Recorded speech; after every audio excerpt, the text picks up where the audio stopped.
बिस्मिल्लाहिर्रहमानिर्रहीम, अस्सलामुअलैकुम। Programme इख्तलाफी note के साथ मैं हूं उम्मे रुबाब ज़ैन। नाज़रीन, प्रोग्राम का आगाज़ अब तक की बड़ी डेवलपमेंट से करेंगे। साबिक वज़ीर आज़म इमरान खान के वारंट गिरफ्तारी जारी किए गए हैं। थाना मारगला के इलाका मजिस्ट्रेट ने 20 अगस्त के मुकदमे में उनके वारंट गिरफ्तारी जारी किए गए हैं और कहा गया है कि इमरान खान साहब की गिरफ्तारी अमल में लाई जाए।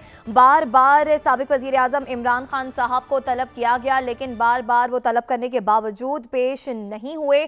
तो एक जानिब साबिक वज़ीर आज़म इमरान खान के ये वारंट गिरफ्तारी जारी किए गए हैं थाना मारगला के इलाका मजिस्ट्रेट की जानिब से, तो दूसरी जानिब हुकूमती सतह पर भी आर्टिकल 6 की कार्रवाई करने का हुकूमत जो है वो इरादा रखती है। आज मुस्लिम लीग नून की सीनियर क़यादत ने आज एक प्रेस कॉन्फ्रेंस भी की और इस प्रेस कॉन्फ्रेंस में साबिक वज़ीर आज़म इमरान खान साहब पर साइफर चोरी का इल्ज़ाम भी लगाया और उन्होंने कहा कि चूँकि ये इत्तेहादियों की हुकूमत है तो ये मामला पार्लियामेंट में इत्तेहादियों के सामने भी रखा जाएगा और इस पर मिलकर फैसला किया जाएगा कि साबिक वज़ीर आज़म के खिलाफ किस किस्म की कार्रवाई की जाएगी। लेकिन इस वक्त की अब की जो बड़ी डेवलपमेंट सामने आई है कि साबिक वज़ीर आज़म के वारंट गिरफ्तारी जारी किए गए हैं, इस पर मज़ीद तफसीलात जानेंगे। हमारे नुमाइंदा कमरुल मुनव्वर हमारे साथ मौजूद हैं। कमर, सबसे पहले तो ये बता दीजिएगा कि ये कौन सा केस है जिस केस में साबिक वज़ीर आज़म इमरान खान के वारंट गिरफ्तारी जारी किए गए? जी बिल्कुल, ये वही केस है जिसमें 780A की दफा जो थी लगाई गई थी शहबाज गिल के जो हक में ये रैली निकाली गई थी और उस टाइम यहाँ पर इस्लामाबाद में डिप्टी कमिश्नर की जानिब से दफा 144 जो थी वो भी नाफिज की गई थी और उसके बाद हाई कोर्ट के ऑर्डर से और उस हाई कोर्ट के ऑर्डर के बाद इसमें 780A जो दहशतगर्दी की दफा था उनका खात्मा कर दिया गया था और वो खत्म हो गई थी। ताहम उसी FIR के अंदर सबसे बड़ी दफा 780A की खत्म होने के बाद बाकी दफात मौजूद थी। वो दफात यही थी कि उकसाना, धमकी देना और दफा 144 की खिलाफ वर्जी करना। जो वारंट गिरफ्तारी जारी किए गए हैं एडिशनल सेशन जज की अदालत की जानिब से, उसमें भी यही कहा गया है कि इमरान खान को जो 20 अगस्त का मुकदमा नंबर 407 है जो थाना मारगला में दर्ज किया गया और 20 अगस्त को ये रैली निकाली गई थी जो शहबाज गिल पर तशद्दुद किया गया उसके खिलाफ ये रैली थी और इसमें तमाम लीडरान ना सिर्फ इमरान खान बल्कि इमरान खान के साथ पाकिस्तान तहरीक इंसाफ के मुख्तलिफ क़यादत जो है उनके नाम भी इसमें शामिल थे। अच्छा। अब ये दफा जो है ये खत्म जब हो गई दहशतगर्दी तो बाकी दफात जो है वो एज इट इज ऐसे ही रही। इसी पर उन्होंने अपनी जमानत जो है वो नहीं करवाई हुई थी क्योंकि इसमें सबसे बड़ी दफा जो थी वो दहशतगर्दी की दफा थी जो 780 थी। अब वो खत्म हुई तो उसको खत्म होने के बाद जो दूसरी दफा थी वो एज इट इज वहां पर मौजूद रही और उसी कमरुल मुनव्वर साहब ये बताइएगा कि इस वक्त इतलात आ रही हैं कि वहां पर बनी गाला रिहाइशगाह के करीब पुलिस की भारी नफरी पहुंच चुकी है, इसकी क्या इतलात हैं? को आज गिरफ्तारी मुतवक्के है?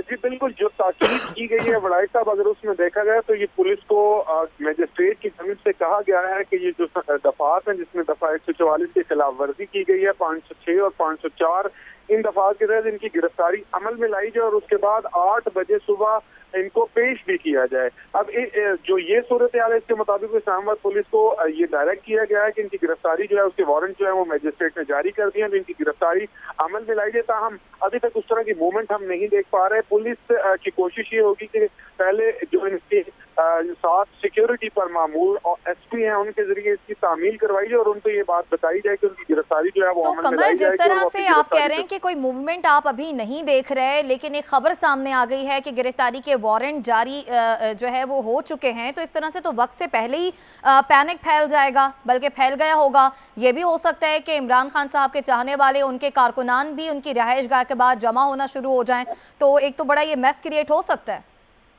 जी, इससे पहले भी ऐसा ही हुआ था जब इमरान खान की गिरफ्तारी के हवाले से एक अफवाह जो थी वो चली थी और ये कहा गया था कि इनकी गिरफ्तारी जो है वो अमल में लाई जाएगी। तो जो फवाद चौधरी हैं उन्होंने एक ट्वीट किया था कि तमाम वर्कर जो हैं वो बनी गाला पहुंचे, तो बड़ी तादाद में वर्कर जो थे वो बनी गाला पहुंच चुके थे, लेकिन अपेरेंटली हम अभी तक नहीं देख पा रहे कि इस्लामाबाद पुलिस को इतनी मुतहर्रिक होगी। अभी हम ये देख पा रहे हैं कि वारंट जो है वो गिरफ्तारी के वो जारी किए गए हैं मजिस्ट्रेट की जानिब से और उस पर ये कहा गया कि इनकी गिरफ्तारी जो है वो अमल में लाई जाए। अब देखना यह है कि वफाकी पुलिस की तामील के लिए कोई उज़र पेश करती है अदालत के अंदर, क्योंकि इससे पहले भी जब कुछ बड़े सियासी लीडरान की गिरफ्तारी अमल में लाई जानी होती है तो वो अगर गिरफ्तार नहीं करते तो अदालत में ये उज़र पेश किया जाता है कि उनकी गिरफ्तारी इस वजह से नहीं हो सकी क्योंकि वो वहाँ पर उनके खून खराबा हो सकता था और वहाँ पर बड़ी तादाद में कारकुनान जो थे वो इकट्ठे थे।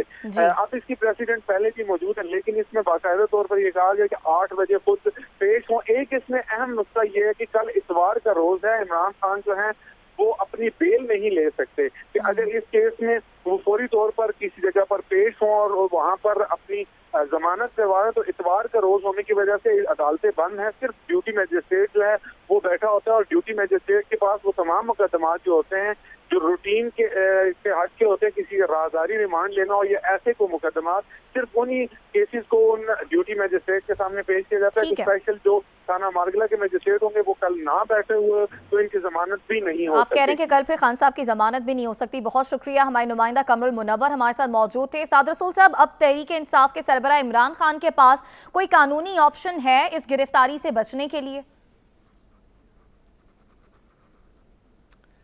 बहुत शुक्रिया रुबाब। देखिए, सबसे पहले तो हुकूमत को और जिस तरह ये ऑर्डर्स जारी हुए और जिस तरह इनके ऊपर बात हो रही है, बहुत मुबारक हो, उन्होंने बड़ा ज़बरदस्त काम किया। इससे पाकिस्तान के अंदर इंसाफ और जमहूरियत को तक़वियत मिलेगी और हमें राना सनाउल्लाह साहब का और दीगर लोगों का इसमें शुक्रिया अदा करना चाहिए। दूसरी बात ये कि इमरान खान साहब के पास इसके ख़िलाफ़ बेल फ़ाइल करने की ऑप्शन तो मौजूद है। जिस तरह अभी कमरुल मुनव्वर साहब भी बता रहे थे कि इमरान खान साहब को उन्होंने आज ख़ास तौर पे वारंट्स की खबर मेरे ख्याल है आई ही इसलिए सैटरडे की इवनिंग को, ताकि कल थोड़ी दिक्कत हो किसी जज के सामने पेश होने की, किसी ड्यूटी जज के सामने पेश होकर बेल करवाने की। अगर ये रेगुलर वीकडे होता तो बहुत से जज साहिबान अदालतें मौजूद होती हैं जिनमें आराम से बेल हो सकती है या चांसेस बेहतर होते हैं। छुट्टी के दिन थोड़ी मुश्किल होती है, जिस वजह से आज के दिन ये वारंट्स निकले तो उनके पास ये ऑप्शन तो है कि वो बेल अप्लाई कर लें। लेकिन अगर वो मुनासिब समझें, और मैं इस बात का कायल हूँ कि सियासी लीडरान को सियासी मशवरे नहीं देने चाहिए, वो हमसे बहुत बेहतर समझते हैं सियासियात को, तमाम सियासी लीडरान, लेकिन अगर वो एक छोटा सा मशवरा लेना चाहें तो वो बिल्कुल भी इसके अंदर बेल अप्लाई ना करें। कोई ज़रूरत नहीं है इसके अंदर जाके बेल अप्लाई करने की। वो अगर हुकूमत आके इमरान खान साहब को गिरफ्तार करना चाहती है तो इमरान खान साहब को चाहिए कि वो इंतज़ार करें, बुलाएं हुकूमत को, आ जाएं। देखिए, ममालिक के अंदर, मुल्कों के अंदर जब सिस्टम्स फंस जाएं, वो सर्विस डिलीवरी ना कर रहे हों, उनकी कोई उसमें प्रोग्रेस ना हो रही हो, लॉन्ग टर्म प्लानिंग्स ना हो, आवाम का भला ना हो, लोग सड़कों पर निकले हुए हों, तो एक चिंगारी की ज़रूरत होती है किसी भी सिस्टम को तब्दील करने के लिए। हमने देखा कि एक पूरी मूवमेंट चली मिडल ईस्ट के अंदर जिसको अरब स्प्रिंग कहते हैं। इससे पहले पाकिस्तान के अंदर मूवमेंट्स चल चुकी हैं जहाँ पे किसी एक इवेंट से एक पूरी पब्लिक कैंपेन ऐसी लॉन्च हो जाती है जिसको कोई भी उसके बाद संभालने वाला नहीं होता, और लोग जब तक हकीकी इंसाफ नहीं ले लेते, हकीकी आज़ादी नहीं ले लेते, तब तक चैन नहीं करते। तो मैं अगर किसी वजह से सियासी मशवरा दे रहा हूँ तो इमरान खान साहब से कहूँ कि बड़ा अच्छा है कि आपके खिलाफ गिरफ्तारी के वारंट जारी हुए हैं, आप मेहरबानी करके इसके अंदर बेल ना अप्लाई कीजिएगा। आप हुकूमत से कहें कि आके आपको गिरफ्तार करें, कुछ भी नहीं होगा, 1 या 2 दिन की बात होगी, उतनी देर में दूध का दूध पानी का पानी हो जाएगा, या आपका क्लेम कि लोग आपके साथ हैं कंप्लीट हो जाएगा। और अगर लोग आपके साथ नहीं हैं तो इन एनी केस फिर आपने आज नहीं तो कल गिरफ्तार तो हो ही जाना। सही। अदिल बड़ाई साहब, आपकी जानिब आएंगे, आप इस्लामाबाद में बैठे हुए हैं, तो आप क्या जो खबरें आप तक पहुंच रही हैं कि माहौल बन रहा है इमरान खान साहब की गिरफ्तारी का, जैसे कि उनके वारंट गिरफ्तारी भी जारी हो गए हैं, कहा गया है कि उन्हें फौरन गिरफ्तार भी किया जाए, और साद रसूल जब आप बात कर रहे हैं कि इमरान खान साहब को आराम से गिरफ्तारी दे देनी चाहिए, तो इतनी आसानी से गिरफ्तारी दे देंगे इमरान खान साहब? देखें, इमरान खान साहब को मज़ीद फ़ायदा पहुंचाने के लिए मैं समझता हूं कि ये काफ़ी है। ये हुकूमत ने मैं समझता हूं कि देखें ना, ये कितना बड़ा ब्लंडर है कि चंद मिनट्स पहले आप प्रेस कॉन्फ्रेंस कर रहे हैं और उसमें आप ख्वाहिश का इजहार कर रहे हैं, और उसमें कह रहे हैं जी इमरान खान साहब गिरफ्तार होने चाहिए, और उसमें राना सनाउल्लाह साहब मुल्क के वज़ीर दाखिला ये कह रहे हैं, वो ख्वाहिशात का इजहार किया जा रहा है। और यहाँ पर एक कानूनी अदालती मामला है, वहाँ पर उनके वारंट गिरफ्तारी जारी होते हैं, पुलिस जो है वो चंद मिनट्स में मूव करना शुरू हो जाती है। इसमें क्या होगा ज्यादा से ज्यादा? इसमें जो सबसे खतरनाक स्टेज थी वो तो तौहीन अदालत वाला मामला था, उसको तो वैसे ही अदालत खत्म करना चाहती है, उसमें इमरान खान साहब ने मुआफी मांगनी है, 780 ये उड़ा चुके हैं। उसके बाद इन्होंने जो एडिशनल दफात लगाई थी उसमें इन्होंने भी उसको कैजुअल लिया और उसके बाद उसमें उन्होंने जमानत नहीं कराई।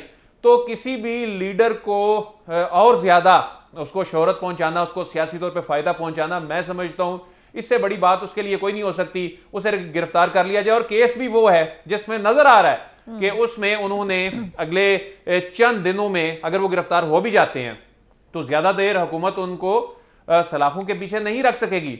लेकिन यह बात जरूर है कि हुकूमत तय कर चुकी है कि इमरान खान जो हैं उनसे आईनी और कानूनी महाज पर अब उन्हें आड़े हाथों लेना है, उन्हें आने वाले दिनों में केसेस में फंसाना है। कभी आर्टिकल 6 की बात होती है, कभी इस तरह के केसेस की बात होती है। उसकी एक बड़ी रीजन यह है, इससे पहले भी कई वो मरहले आए जिसमें हुकूमत ने ये डिसाइड किया था कि इनको मुख्तलिफ केसेस में इमरान खान साहब को एंगेज किया जाए, लेकिन उस वक्त सिचुएशन इसलिए डिफरेंट थी और आज की सिचुएशन इसलिए डिफरेंट है। आज जो इनकी प्रेस कॉन्फ्रेंस थी ये एक नए फेज का आगाज थी। ये जो जारहाना मोड है उसकी रीजन ये है कि अभी मरियम नवाज जो हैं वो बरी होके आई हैं, इसहाक डार साहब की वापसी, उसके बाद इन्होंने जैसे तैसे डॉलर मैनेज किया, फिर 12 रुपए कीमतें गिराई। वो ये समझ रहे हैं कि हम जो एक मुआशी जो मामलात थे उनमें हमें कॉन्फिडेंस मिल रहा है, अब यहां वो महाज खोलना चाहते हैं। लेकिन यहां ये महाज खोलते हुए गलती कर रहे हैं। इनके अपने कुछ जिम्मेदार कानूनी टीम के लोगों ने इन्हें समझाया है कि आप अगर आर्टिकल 6 में जाते हैं तो उसमें भी आपको नुकसान होगा सियासी तौर पर, उसमें से कुछ निकलेगा नहीं, क्योंकि साइफर पे भी हम आगे जाके बात करेंगे। अगर इस तरह के मामलात में आप परसू करते हैं तो उसमें ज्यादा से ज्यादा क्या होगा? आज गिरफ्तारी करेंगे, अगर 4 दिन बाद इमरान खान साहब ने बाहर आ जाना है तो उनसे बड़ा तो हीरो ही कोई नहीं होगा। तो ये इनके अपने लोगों ने इनको समझाया है। लेकिन मरियम नवाज और राना सनाउल्लाह जो हैं और उनकी जो टीम है, इनके जो अब बड़ी तादाद, वो ये समझती है जी कि हमें इनसे आड़े हाथों निमटना चाहिए। तो फिर निमट ले इमरान खान साहब से आड़े हाथों, और उसके बाद जो रिएक्शन आएगा मुल्क में, जो अदम इस्तेहकाम आएगा, और उसके बाद अगर खुदा करके कोई रुपए की कीमत में कोई स्टेबिलिटी आ रही है, उसके बाद कोई हल्की फुल्की सी कोई खुशखबरी आ रही है, सही, तो ये भी चली जाएंगी। और उसके बाद इमरान खान तो कॉल देने जा रहे हैं। इमरान खान जो हैं वो तो अक्टूबर के दूसरे तीसरे हफ्ते में कॉल देने जा रहे हैं। तो इसका मतलब है कि जो इस अदम इस्तेहकाम की जिम्मेदार होगी वो फिर खुद हुकूमत होगी। उसकी वजह है कि इन्होंने फैसला कर लिया है कि इमरान खान के खिलाफ महाज खोलना है, और ये उसी सिलसिले की पहली कड़ी है। और अभी आने वाले दिनों में आप मजीद फैसले देखेंगे। सही, आने वाले दिनों में आप कह रहे हैं कि मजीद ऐसे फैसले होंगे। हुकूमत जो है खुद सियासी दर्जा हरारत को इस वक्त बढ़ाना चाह रही है। एक जानिब ख्वाहिश का इजहार किया जाता है कि इमरान खान साहब अभी तक आज़ाद क्यों घूम रहे हैं, दूसरी तरफ इमरान खान के जो है वो वारंट गिरफ्तारी जारी हो जाते हैं। साद रसूल साहब, ये जो साइफर का मामला है, नून लीग ने कहा है कि यह भी बड़ा हसास मामला है, और वो इल्ज़ाम लगा रहे हैं साबिक वज़ीर आज़म इमरान खान साहब पर कि जनाब वो जाते हुए साइफर की जो असली कॉपी है वो अपने साथ ले गए और बनी गाला पर छापा मारें तो वो कॉपी भी मिल जाएगी। एक तरफ हुकूमत कहती है कि इस साइफर की कोई जो है वो हैसियत नहीं है, दूसरी तरफ आप समझते हैं कि ये वाकई में इतना हसास मामला है और वज़ीर आज़म इतनी आसानी से कैसे ले गए होंगे अपने साथ ये कॉपी वज़ीर आज़म हाउस से? देखिए, मैं इसके ऊपर ज़रूर बात करना चाहता हूँ। एक जुमला मैं अगर पिछले कमेंट पे कर सकूँ कि ये जो इमरान खान साहब ने डेट अनाउंस करनी है अक्टूबर के पहले हफ्ते के अंदर की जो बात हो रही है, या दूसरे हफ्ते में, तीसरे हफ्ते में, अगर इमरान खान साहब को अरेस्ट कर लिया जाए तो उनको डेट अनाउंस करने की कोई ज़रूरत नहीं पड़ेगी।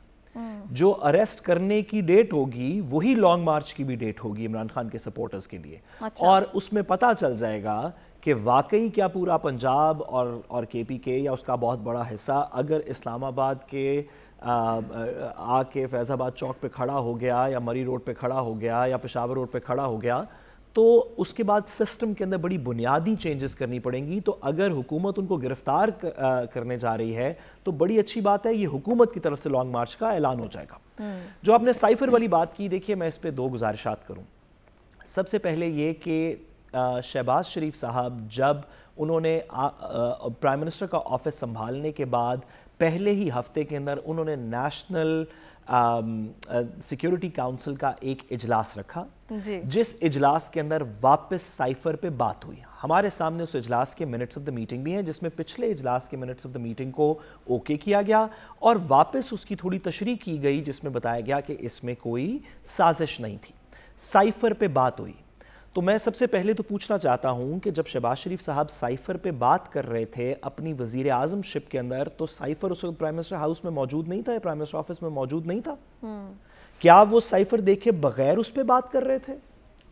और अगर वो साइफर के ऊपर बात कर रहे थे और उस वक्त मौजूद था, तो फिर इमरान खान साहब ने कैसे चुरा लिया? वो तो आपकी प्राइम मिनिस्टरशिप के अंदर आपने खुद नेशनल सिक्योरिटी काउंसिल के अंदर साइफर पे बात की है, तो वो आप जबानी कलामी बात कर रहे थे, साइफर नहीं देखा था आपने उस वक्त तक? किसी ने देखा नहीं था कि है या नहीं है, जिस पे हम नेशनल सिक्योरिटी कमेटी के अंदर बात करने लगे हैं। बिल्कुल, कोई खुदा का खौफ करें। और दूसरी इससे भी जो ज़रूरी गुजारिश है, देखिए हमारे मुल्क के अंदर कुछ लोगों का और स्टेट का भी शायद ये अच्छा हो, स्टेट के लिए भी और कुछ लोगों के लिए भी, सियासत के अंदर हमारे सियासी जो काबरीन हैं इनके लिए, कि साइफर पे बात कम से कम हो। ये इमरान खान साहब का नैरेटिव है। आप इसके बारे में सच बोलें, झूठ बोलें, कहीं गुम गया है, जल गया है, नहीं वापस पैदा हो गया है, आ गया है, फोटो कॉपी, आप जितनी दफ़ा ये बोलेंगे उतनी दफ़ा लोग साइफर के बारे में सोचेंगे, इमरान खान के बयानिए को तक़वियत मिलेगी। हुकूमत को पता नहीं कौन मशवरे दे रहा है जो बार बार साइफर को खुद पब्लिक नैरेटिव में खुद लेके आ रही है, जिसके बाद इमरान खान साहब का पॉलिटिकल नैरेटिव जो है वो पहले से ज्यादा मजबूत होता चला जा रहा है। ठीक है, अदिल वड़ाई साहब आपके जानिब आएंगे। सादर रसूल साहब ने ये जो बड़ा अहम सवाल उठाया कि एक जानिब आप इल्ज़ाम लगा रहे हैं साबिक वज़ीर आज़म पर कि वो साइफर चोरी करके अपने साथ ले गए, दूसरी तरफ आपने एक मीटिंग रखी और उसमें आपने ये तय किया था कि जनाब धमकी का तो लफ्ज़ इस्तेमाल हुआ है लेकिन इस साइफर की उस तरह से कोई हकीकत नहीं है जैसे कि तहरीक इंसाफ कह रही है। तो जब साइफर मौजूद ही नहीं था तो फिर किस बुनियाद पर वो मीटिंग हुई थी और उसकी मीटिंग मिनट्स तय किए गए? अच्छा, इस पर मैंने भी अपने तौर पर कुछ जानने की कोशिश की है कि ज़ाहिर है ये 22 तारीख को, अगर 22 अप्रैल को मीटिंग हुई है तो उसमें फिर क्या डिस्कस हुआ।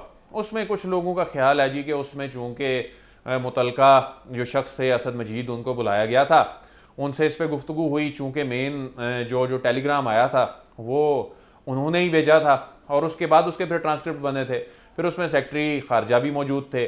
तो जो साइफर की जो प्राइम मिनिस्टर ऑफिस की कॉपी है वो तो सिर्फ उनके लिए थी, या कोई भी उसमें अगर ज्यादा से ज्यादा उसको कोई देख सकता है तो प्राइम मिनिस्टर देख सकता है कानूनी तौर पर। तो इस फोरम पर लाने के लिए तो हो सकता है जी फॉरेन ऑफिस से वो जी साद रसूल साहब। जी अदील साहब, जरा साथ ही साथ ये भी अपनी बात पूरी बताने के अंदर ये भी वजाहत कर दीजिएगा कि अगर प्राइम मिनिस्टर ऑफिस ने एक मीटिंग कॉल की हो नेशनल सिक्योरिटी काउंसिल की एक सब्जेक्ट के ऊपर, तो क्या ये बिलीवेबल है कि प्राइम मिनिस्टर ऑफिस के अंदर बाकी जिस मर्जी के पास ख़त की कॉपी हो, जिस ऑफिस ने मीटिंग कॉल की है उसके पास वो ख़त मौजूद, उसने कम से कम चेक किया होगा कि मेरे पास है भी या नहीं है जो मीटिंग में कॉल कर रहा हूँ? ये बिलीवेबल है बात? ये बड़ा अहम सवाल है कि एक सबसे बड़ा इशू जिसके गिर्द सियासत घूम रही है जी, उससे मुतल्लिक मीटिंग भी यही प्राइम मिनिस्टर करते हैं। उसमें मान भी लिया जाए कि जी वो फॉरेन ऑफिस से कोई कंटेंट आ गया होगा या वो लोग आगे होंगे, तो जो प्राइम मिनिस्टर ऑफिस में कॉपी है किसी ने इतने महीने ये देखने की कोशिश ही नहीं की वो वहां पर मौजूद है या नहीं। दूसरा इसमें अहम बात यह है कि देखें ये जो साइफर के मामले पे अब ये जो कभी आर्टिकल 6 की बात हो रही है और कभी ये बात हो रही है जी कि इस पे काबीना की कमेटी तहकीकात करेगी और उसके बाद मुकदमात बनेंगे। इस सवाल का जवाब भी मैंने जानने की कोशिश की आज इस्लामाबाद में। अच्छा। कि वो कैसे आप एस्टैब्लिश करेंगे, कैसे आप साबित करेंगे कि जी वो कॉपी इमरान खान साहब ले गए हैं, उसके आने की तो डेट है, उसका डायरी नंबर लगा है, रिकॉर्ड में आई है, उसको ले जाने में कैसे ये साबित करेंगे, इसका जवाब किसी के पास नहीं है। फिर दूसरी बात यह है, जैसा मैंने कल भी कहा था, इस मामले को अगर इमरान खान साहब ने इस पर पॉलिटिक्स की है, इमरान खान साहब ने पॉलिटिक्स की है, इमरान खान साहब कहते हैं मैं इस पे खेल रहा हूं, मैंने खेलना है, हुकूमत भी इस पे पॉलिटिक्स ही कर रही है। हुकूमत भी इस मामले पर अभी तक कोई कंक्रीट चीज और बहुत से ऐसे सवालात हैं जिनका जवाब अभी तक सामने नहीं लाई। अभी आज प्रेस कॉन्फ्रेंस में भी मैं तो नहीं सुन सका कोई ऐसा सवाल हुआ हो या उस पे कोई जवाब अगर सवाल हुआ है तो उन्होंने दिया हो कि जी 22 अप्रैल को अगर इजलास हुआ तो वहां पर फिर आपने ये देखने की जहमत नहीं की कि वहां पर ये कॉपी मौजूद है या नहीं है। ठीक है आदिल बड़ाई साहब, आप कह रहे हैं कि बहुत से सवालात हैं और उन सवालों के अभी तक जवाब जो हैं वो नहीं मिल सके, यही सवाल हम रखेंगे सामने। साबिक सेक्रेटरी खारजा एजाज अहमद चौधरी साहब हमारे साथ मौजूद हैं। एजाज अहमद चौधरी साहब, बहुत शुक्रिया आपके वक्त का। सर, सबसे पहले तो ये बताइएगा कि जब कोई साइफर आता है दफ्तर खारजा में तो उसको किस तरह से ट्रीट किया जाता है, इसके SOPs क्या होते हैं और क्या इतनी आसानी से वाकई में ये साइफर गुम हो सकता है? जी, ये तो वहाँ पे जो रहते हैं, जो इसको डील कर रहे हैं, वो बता सकते हैं। लेकिन साइफर की नोयत को समझना यानी इसमें मददगार होगा आपको समझने में। जी, साइफर एक ऐसी कम्युनिकेशन है जिसमें लफ्जों को सब्स्टिट्यूट करके की कोड के जरिए भेजा जाता है पैगाम बाहर के हमारे मिशन से हमारे दफ्तर खारजा में। जब वो वहां आती है तो वहां पे कुछ होती हैं साइफर टेलीग्राम जिनकी बड़ी वाइड सर्कुलेशन होती है, जिनकी सेंसिटिविटी हो उनकी लिमिटेड सर्कुलेशन होती है, नो सर्क कहते हैं उनको। तो उसमें भी वजीर आजम साहब को जरूर जाती है, फॉरेन सेक्रेटरी को तो आती है, उसके बाद फॉरेन मिनिस्टर को मिलती है एक कॉपी उनकी वजीर आजम को जाती है, आर्मी चीफ को जाती है, DG ISI को जाती है। तो ये नंबर्ड कॉपीज होती हैं सारी की सारी। इनकी कॉपी करना, फोटो कॉपी करना या इनकी तस्वीर खींचना जो है वो जुर्म है। अच्छा। तो जब ये मकसूद हो कि आगे किसी और को बताना है तो उसके लिए एक सिस्टम बना हुआ है ट्रांसक्रिप्शन का या पैराफ्रेजिंग, हम उसे पैराफ्रेजिंग कहते हैं, जिसका मतलब ये है कि वही जो माखज है उसको कुछ ऐसे अल्फाज में बयान कर दिया जाए कि मतलब भी पता चल जाए, लेकिन आपका कोड जो है उसका खराब ना हो, उसका वो पता ना चल सके, एक्सपोज ना हो। तो ये एजाज साहब ये बताइए, आम बात है कि जी एजाज साहब ये बताइए कि एक और जो ये बुनियादी बात हो रही है वो थोड़ी सी टाइम लाइन की हो रही है। वो कहते हैं, हुकूमत वक्त ये कहती है कि चोरी हो गई। ये तो एक रियासत का जिसमें फॉरेन अफेयर्स भी है, प्राइम मिनिस्टर ऑफिस भी है, एक तो उनका कहना है कि चोरी हो गई। लेकिन सियासी तौर पे पाकिस्तान मुस्लिम लीग नून कहती है कि इमरान खान साहब चुरा के ले गए। सवाल आपसे सर ये है कि प्राइम मिनिस्टर शहबाज शरीफ साहब के आने के ऑफिस में आने के बाद एक नेशनल सिक्योरिटी काउंसिल का इजलास हुआ जिसके अंदर ये साइफर पेश किया गया, या जिसके अंदर साइफर पे डिस्कशन हुई, चलें पेश नहीं ना भी हुआ हो, इस पे डिस्कशन हुई। क्या ये पॉसिबल है कि प्राइम मिनिस्टर का ऑफिस एक NSC कॉल करे जिसमें ये साइफर पे डिस्कशन होनी हो और किसी ने चेक ना किया हो कि साइफर की कॉपी है या नहीं है हमारे पास? साहब ये तो वही बता सकते हैं कि इसका जवाब क्या होगा, लेकिन अगर नेशनल सिक्योरिटी कमेटी की मीटिंग हुई है और उसमें खारजा सेक्रेटरी आए हैं और अगर उसके अंदर वजीर खारजा आए हैं तो यकीनन वो अपनी साइफर से पढ़ के सुनाएंगे कि भाई ये कहा गया और उसके ऊपर बातचीत की गई है। ये जो दूसरा पहलू आप बता रहे हैं इसका देखिए असल चीज ये है कि एक बड़ी प्रोफेशनल एक अप्रोच हमारी शुरू से रही है कि हमारे सुफरा वहाँ पे जो बात सुनते हैं, there are eyes and ears, वो यहाँ पे ईमानदारी से पहुंचाते हैं। लेकिन अगर आप उसके गिर्द इतनी सियासत बिल्ड हो जाएगी तो हमारे सुफरा जो हैं वो डरने लगेंगे कि हम तो फिर ऑनेस्टली अपना बयान ही नहीं कर सकते। और ये भी मैं आपको बताऊं कि जो साइफर में जो कंटेंट्स होते हैं उसका मकसद सिर्फ ये होता है कि हुकूमत अपनी खारजा पॉलिसी के तायन के लिए इन फैक्ट्स को इस्तेमाल करे। इसका ये मतलब नहीं है कि भाई आप फौरन ही पकड़ के उस मुल्क को एकदम से जाके पूछें। वैसे तो आपको बताऊं कि डिमार्श होते हैं कि अगर किसी ने कोई गैर यानी जैसा डोनाल्ड लू साहब ने कोई अगर गैर मुनासिब बात की है तो फौरन डिमार्श करना चाहिए कि ये आपकी अपनी जाती राय है भाई साहब या ये आपके मुल्क की राय है। ये काम जो है ये सफारती सतह पर ही होते हैं और मेरे ख्याल में इस प्रोफेशनल अप्रोच को नहीं छेड़ना चाहिए क्योंकि इससे पाकिस्तान की खारजा पॉलिसी की जो तश्कील है, तंजीम है, उस पे नुकसान पहुंच सकता है। जी सर, आपने जो बात की कि इसकी कॉपी की जो कोई तस्वीर ले लेना या इसको प्रिंट करा लेना ये एक काबिले जुर्म बात है, तो ये जो बात हो रही है कि साइफर इमरान खान साहब ले गए, अब उसके रद्द अमल में हुकूमत जो सोच रही है उन पर आर्टिकल 6 लगाने का, तो आर्टिकल 6 लग सकता है? ये इतना बड़ा जुर्म है?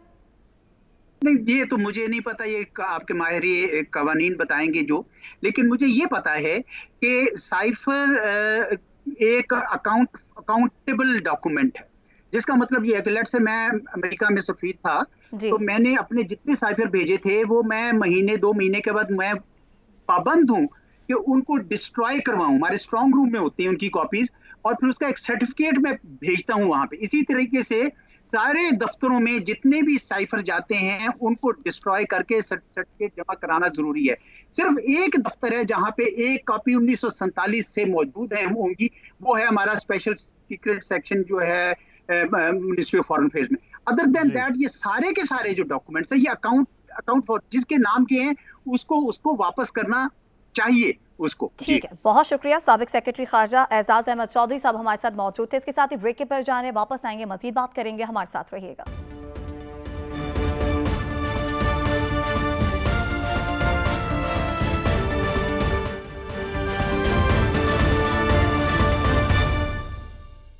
वेलकम बैक नाज़रीन। तौहीन अदालत केस में इमरान खान ने इस्लामाबाद हाई कोर्ट में अपना जवाब जमा करा दिया है। बयान हलफी में इमरान खान ने गैर मशरूत माफ़ी नहीं मांगी, लेकिन इससे पहले खातून मजिस्ट्रेट के ऑफिस गए, वो वहाँ पर मौजूद नहीं थी, लेकिन खान साहब अपने जो है रहनुमाओं के हमरा वहाँ पहुँचे और कहा कि मजिस्ट्रेट साहिबा को बता दिया जाए कि वो आए थे और खान साहब माफ़ी मांग रहे थे। तो अब इसके बाद क्या खान साहब के अदालती सज़ा से बच सकते हैं, इस पर हम अपने पैनलिस्ट की राय लेंगे। साद रसूल साहब, अब चूंकि बयान हलफी भी इमरान खान साहब ने जमा करा दिया इस्लामाबाद हाई कोर्ट में, लेकिन ये गैर मशरूत माफ़ी उन्होंने फिर भी नहीं मांगी, तो अब चांसेस हैं कि साबिक वज़ीर आज़म इमरान खान जो है वो अदालती सज़ा से बच जाएं इस केस में? देखिए, मेरा नहीं ख्याल कि अदालत आलिया का कभी भी इस केस के अंदर ये इंटेंशन थी कि वो इमरान खान साहब को सज़ा दें। अदालत ने शुरू से अपनी इंटेंशन को क्लियर रखा और कहा कि हम ये चाहते हैं, हम ये क्रिमिनल कंटेम्प्ट की पावर इसलिए एक्सरसाइज कर रहे हैं कि हमारे ख्याल में इमरान खान साहब की ने जो बात की उसकी वजह से जज साहिबा शायद थ्रेटन फील हुई हैं, और जो एडमिनिस्ट्रेशन ऑफ जस्टिस है, यानी कि इंसाफ करने का जो प्रोसेस है, इमरान खान साहब की ये स्टेटमेंट उसमें हायल होगी और ये क्रिमिनल कंटेम्प्ट है। ये इफेक्टिव चार्ज था। जितनी वजाहत इमरान खान साहब दे चुके हैं, वो लिख के भी और ये ऑफर करके भी कि मैं जज साहिबा से माफ़ी मांगना चाहता हूँ, पब्लिकली कह के कि कोई सपोर्टर को उनके बारे में कुछ नहीं करेगा, पब्लिकली कह के कि तौहीन अदालत मेरा मकसद नहीं था, लिख के कह के कि मैं रिग्रेटफुल हूँ अपनी स्टेटमेंट पे, और फिर वर्बली अदालत को अपॉलॉजी का लफ्ज़ भी इस्तेमाल करके माफ़ी मांग के, मेरा नहीं ख्याल कि वो जो मिसचिफ है जिसको अदालत ठीक करना चाहती थी कि कोई शख्स इंसाफ के हसूल में हायल ना हो, जिसमें इमरान खान साहब की स्टेटमेंट जो है वो कहते, अदालत का कहना था कि शायद ये उस इंसाफ के हसूल में हायल होगी, कि मेरा ख्याल है कि अब उस केस के अंदर इमरान खान साहब को इस स्टेज पे सज़ा मेरा नहीं ख्याल के दी जाएगी।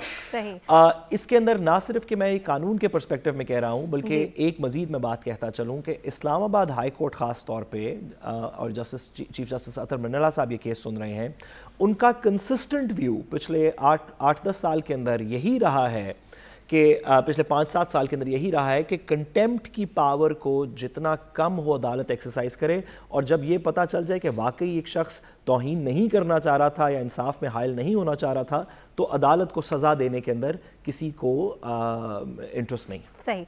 अदील वड़ाई साहब, आप समझते हैं कि इमरान खान साहब के बयान हलफी से अब अदालत मुतमईन हो जाएगी, जबकि खान साहब जो हैं वो बाकायदा खुद भी खातून मजिस्ट्रेट से माफ़ी मांगने के लिए गए? देखिए, वो खुद माफ़ी मांगने गए, उन्होंने अपने कंडक्ट से साबित किया कि वो इस मामले को ख़त्म करना चाहते हैं, लेकिन तवक्को की जा रही थी कि वो आज जो बयान हल्फी जमा कराएंगे उसमें वो तहरीरी तौर पे माफ़ी मांग कर इस मामले को ख़त्म कर देंगे, लेकिन उन्होंने गैर मशरूत माफ़ी नहीं मांगी। आज की इनकी जो मेरे सामने स्टेटमेंट है उसमें वो ये कह रहे हैं कि जो गुज़िश्ता समात पर मैंने अदालत के सामने कहा इस पर मैं मुकम्मल अमल करूँगा, और उन्होंने यकीन दहानी कराई कि जिस तर्ज़ अमल का 22 सितंबर को मैंने यकीन दहानी कराई थी उस पर अमल करूँगा। माफ़ी नहीं मांगी, लेकिन वो उन्होंने बताया कि मैं अदालत में गया था, जज साहिबा से मुलाकात नहीं हुई, तो अब अगली समात जो 3 तारीख को होनी है उस समात में इमरान खान जो हैं, इस बात का इम्कान है कि एक मौका और उन्हें दे दिया जाए, क्योंकि अगर अदालत ने इस केस में कोई सज़ा देनी होती, क्योंकि ये कंटेमनर और अदालत का मामला होता है, तो अभी तक ये केस कंक्लूजन के करीब होता। इसमें अदालत बार बार अगर वक्त दे रही है तो इसका मतलब है कि अदालत ने उन्हें ये मार्जिन दिया है कि वो अपने तर्ज अमल पर गौर करें और उसमें मुआफ़ी मांग लें, मामला ख़त्म करें। तो वो मामला अगली समात पे नहीं तो उससे अगली समात पे ख़त्म हो जाएगा। जहाँ तक मामला है कि इमरान खान साहब ने कोई रेजिस्टेंस करनी थी, वो तो मामला ख़त्म हो चुका है, वो चले गए, खुद चल के चले गए उस अदालत में। तो इसका मतलब है कि उन्होंने तय कर लिया इमरान खान साहब ने कि इस मामले को आगे बढ़ावा नहीं देना। तो आज वो गैर मशरूत मुआफ़ी मांग लेते तो आज ये नजर आ जाना था कि अगली समात में मामला खत्म हो जाना है। लेकिन चूंकि इस्लामाबाद हाई कोर्ट में तहरीरी तौर पर वो मुआफ़ी मांगेंगे नहीं मांगेंगे, अब ये देखना होगा। ठीक है, आपका कमेंट आ गया। इसके साथ ही ब्रेक की जाने बढ़े। ब्रेक से जब वापस आएंगे तो इसाक डार की वापसी हमारी मईशत पर किस तरह से असरअंदाज होगी, क्या कोई आसानियां होंगी, इस पर हम बात करेंगे। हमारे साथ रहिएगा।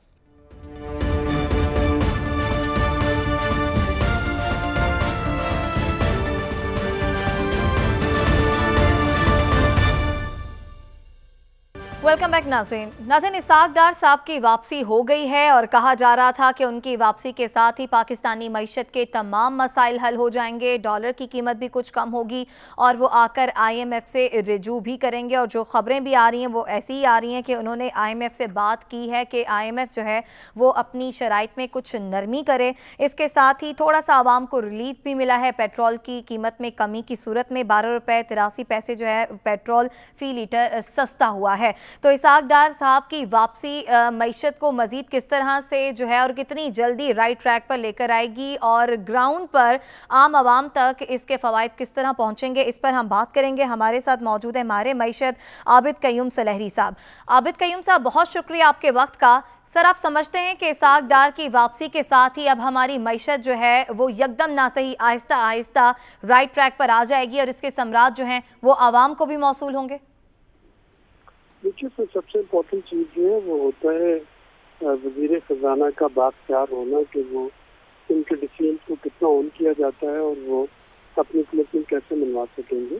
अगर मैं मुफ्ती साहब का वो जो चंद महीनों का टेन्योर देखूँ तो उसमें उनके साथ सबसे बड़ा चैलेंज ये था कि उनकी कमिटमेंट्स जो वो करके आते थे IMF के साथ या वर्ल्ड बैंक के साथ, तो ना तो उसको कबीना में ओनरशिप थी, ना उनकी पॉलिटिकल पार्टी थी उसको ऑन करती थी, तो वहाँ पे वो लैग कर जाते थे। डार साहब का एक पर्सोना है, एक उनका कैबिनेट में उनका एक पार्टी में स्ट्रक्चर है जिसकी वजह से उनको वीटो करना कोई आसान काम नहीं। तो अगर डार साहब कुछ कमिट कर रहे होंगे तो जाहिर है कि IMF और वर्ल्ड बैंक को थोड़ा सा उस पर इत्मीनान होगा कि ये चीज़ वो वाकई कर पाएंगे। और ये एक जो ट्रस्ट बिल्डिंग है बिटवीन ये मालियाती इदारों में और हुकूमत में, ये थोड़ा बेहतर होगा। जो दूसरी हमने चीज़ देखी वो रुपए की कदर में थोड़ी सी एक स्टेबिलिटी है, उसको मैं स्ट्रेंथनिंग इसलिए नहीं कहूँगा कि फंडामेंटल इकोनॉमी के वो तो तब्दील नहीं हुआ, सिर्फ ये हुआ कि जो आपकी स्पेकुलेटिव बाइंग हो रही थी, जो इन्वेस्टर जो थे वो खरीद रहे थे डॉलर्स को और उसको जखीरा कर रहे थे, या उनकी देखा देखी पैनिक बाइंग के रोजाना जब फॉरेन एक्सचेंज मार्केट खुलती थी तो रुपया जो है 2-3 रुपये नीचे गिर रहा होता था, तो उसमें पैनिक बाइंग का सिलसिला शुरू हो गया था। लोग जो है जिस चीज़ की भी कोई इस्तेमाल थी वो डॉलर खरीदने के चक्कर में था। तो और हमने ये भी देखा कि शिकायतें सुनने में आ रही थी पिछले चंद महीनों से कि कमर्शियल बैंक्स जो है वो LC खोलते हुए ज़्यादा चार्ज कर रहे हैं, मनी चेंजर जो है वो उसमें प्रॉफिट कमा रहे हैं। तो डार साहब के पास एक ट्रैक रिकॉर्ड है इनको फॉरेन एक्सचेंज कंपनीज को और बैंक्स को हैंडल करने का, और हमने देखा कि उनके आने से कम वो जो एक पैनिक बाइंग और जो स्पेकुलेटिव बाइंग थी जो मार्केट को मैनिपुलेट कर रही थी, उसमें कमी आई। और जो पिछला पूरा एक हफ्ता जो था वो आबिद साहब, ये जो कहा जा रहा है कि डॉलर 180-185 पे लाया जाएगा, हुकूमती हल्के ये बात कर रहे हैं, तो इस वक्त रुपए की डॉलर के मुकाबले में असल कदर जो है वो क्या है, आप क्या समझते हैं? मेरा ख्याल है कि वो 210 के करीब है, 210, 211, 180, 190 तो बहुत ओवर एम्बिशियस हो जाएगा और मैं नहीं समझता कि वो हो पाएगा। लेकिन ये जो रियल इफेक्टिव एक्सचेंज रेट कहते हैं उसको इकोनॉमी की जुबान में, तो रियल इफेक्टिव एक्सचेंज रेट जो है ये 210-215 रुपये के लगभग है। जो भी रुपये की कदर हो उसमें जो असल चीज़ है उसमें एक स्टेबिलिटी और एक सर्टेनिटी का होना कि जो आपका एक्सपोर्टर है, जो इम्पोर्टर है, जो बिजनेसमैन है, उनको पता हो कि अगले महीना 2 महीने तक डॉलर की कीमत ये रहेगी, ताकि वो अपने इम्पोर्ट एक्सपोर्ट के ऑर्डर दे सके। जिन लोगों को, जिनके बच्चे जो है बाहर है, उनको पता हो कि उनको फीसें कितनी देनी है। अगर किसी ने हज उम्रा के लिए जाना है तो उसको पता हो कि उसका क्या अखराजात कितने होंगे। तो वो जो 40 रुपए एकदम से ऊपर चले जाना और 20-25 रुपए एकदम से नीचे आ जाना, तो वो सर्टनली वो इकोनॉमिक की थ्योरी के तहत नहीं हो रहा होता। उस वक्त उसके पीछे इंडस्ट्री कारफरमा होते हैं। तो डाट साहब के आने से कम वो जो इन्वेस्टर्स थे जो स्पेकुलेट करके बाइंग कर रहे थे, उम्मीद है कि डाट साहब उसको वो थोड़ा सा कम रोक पाएंगे। जो चीज़ वो नहीं कर सकेंगे मुझे लग रहा है वो है आपकी खाने पीने की अशिया की कीमतों में कमी, स्पेशली गंदम और आटे की कीमत में कमी। क्योंकि इन्फ्लेशन जो है, जो खुराक में जो इन्फ्लेशन है, ये रशिया यूक्रेन वार के बाद इसमें ये भी देखने में आई है। अगर हम सिंध में देखते हैं तो वहाँ पे जो जखीरा शुदा गंदम थी वो सैलाब की नजर हो गई।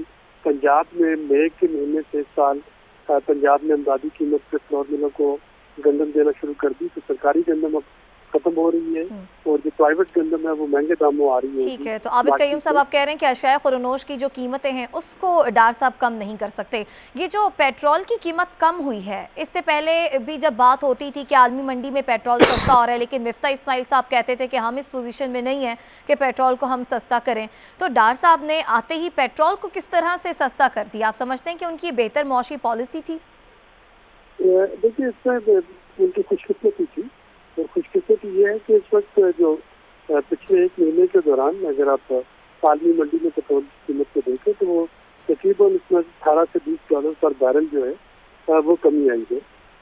इस कमी के नतीजे में हुकूमत के पास ये कुशन मौजूद है, जैसे डीजल में, कि वो पेट्रोलियम गवर्नमेंट लेवी जो है उसको बढ़ा सके और उसका इम्पैक्ट पास ऑन न करे।